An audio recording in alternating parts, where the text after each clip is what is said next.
and its compulsive micromanagement and surveillance. It goes beyond its borders. In an attempt to extend its sphere of influence, Beijing is now using checkbook diplomacy to gain influence of politicians and businesses around the world. Here's a report. A strange slogan dominated the election campaign of Samura Kamara in Sierra Leone, the presidential candidate for the ruling All People's Congress. As Kamara made a campaign stop, he was greeted with chants of "We are Chinese" by the people who were gathered there.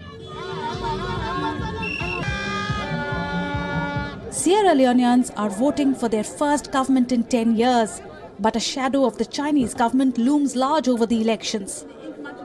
One of the poorest countries of the world, Sierra Leone is trapped under a mountain of Chinese debt. Beijing has been a close ally of outgoing President Ernest Bai Koroma. But it is not just Sierra Leone. Xi Jinping is spreading his sphere of influence through the Belt and Road Initiative.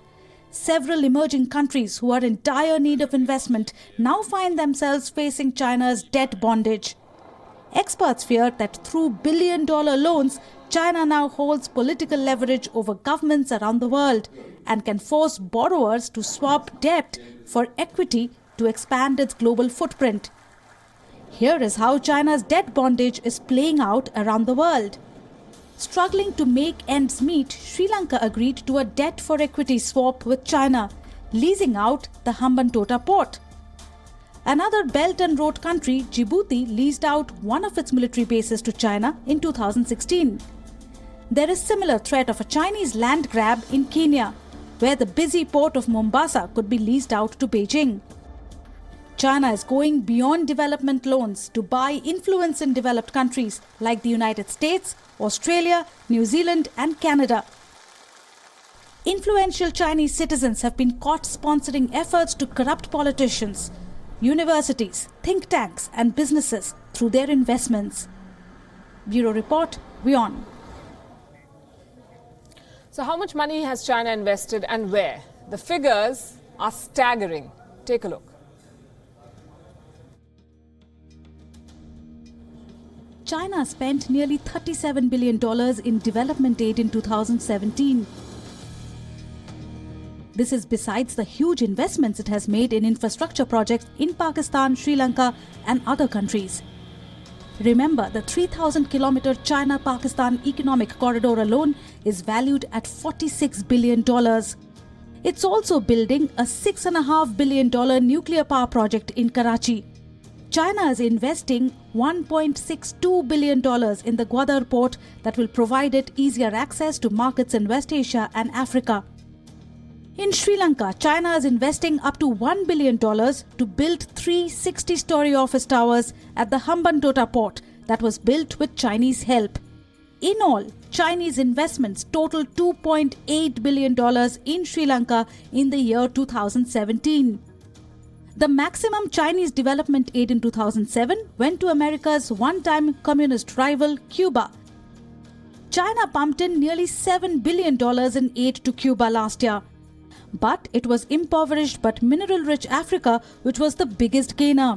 Beijing provided as much as $20 billion in loans to countries such as Ivory Coast, Ethiopia, Zimbabwe, Cameroon, Nigeria, Tanzania and Ghana in 2017. Africa is China's biggest trading partner, so this was just a case of the Chinese investing where their money is. In 2016, 39% of the total $92.3 billion foreign investment into Africa came from China alone.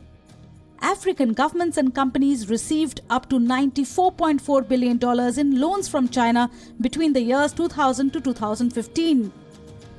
A fifth of these loans went to Angola, which is the continent's second biggest oil producer after Nigeria. Chinese interests poured $36.1 billion into continent in 2016, accounting for 39% of the US $92.3 billion in total foreign investment. According to one estimate, by 2025, China would have provided Africa with $1 trillion in financing, including investments and loans. China has also expanded its investments in Latin America and the Caribbean. From less than $5 billion, Chinese investment rose to $93.79 billion between 2005 and 2016 in Latin American countries. The region is rich in energy resources and thus a natural attraction for power-hungry China. China spent $18.97 billion in energy sector alone in the region in 2010. 57% of this went to Brazil. Europe and North America have also been recipients of Chinese foreign direct investment. The United States alone received $149.69 billion of Chinese investments between 2005 and 15, while Canada got $45.98 billion. Chinese firms invested up to $218.67 billion in Europe in this period. The United Kingdom received $44.73 billion, Russia $28 billion, and Italy $19.82 billion. China has also spent billions of dollars in Australia, Malaysia, Indonesia, and Singapore. The Made in China brand is virtually ruling the world. Bureau Report, WION.